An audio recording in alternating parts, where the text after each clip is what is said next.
Try natin kung wala kasi akong wet po.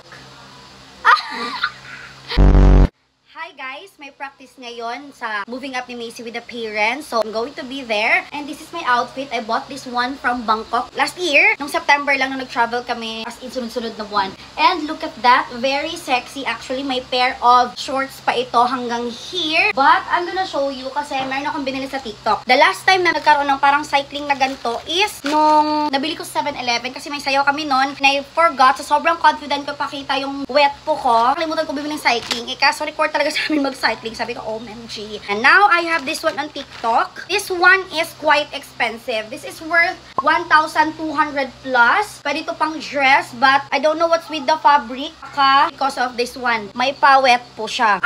Okay. Madikit din pala siya dito, oh. Try natin kung wala kasi akong wet po. Dahil buntis ako. Sobrang masikip siya sa tiyan banda. Baka hindi na ako lalo makahinga. But, look at that, the back.